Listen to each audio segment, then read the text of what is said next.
Hello, and welcome to Practically Political. I'm Dave Spencer. And I'm Carrie Sheffield. Let's get right to it.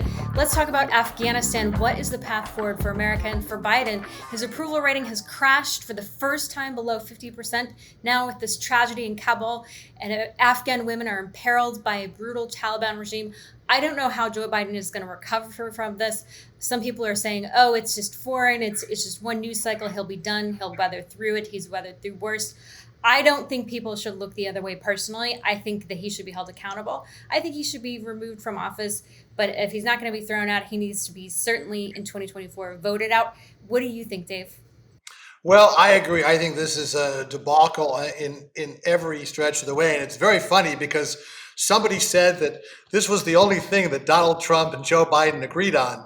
And I have to say, he's handled it in a most Trumpian way, from incredible incompetence to a speech that was totally devoid of empathy and accountability.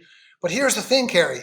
Donald Trump was the most inexperienced and unqualified foreign policy president we've ever had. Joe Biden was supposed to be one of the most qualified.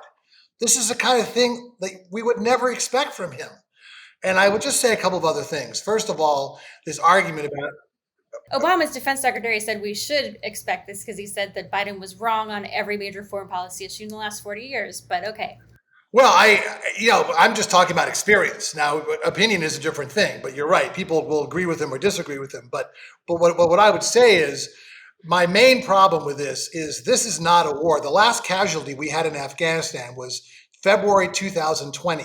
This is a presence. We have 35,000 troops in South Korea. We have troops in Japan. We have troops in Germany. They're there to maintain an environment, to ensure certain things don't happen.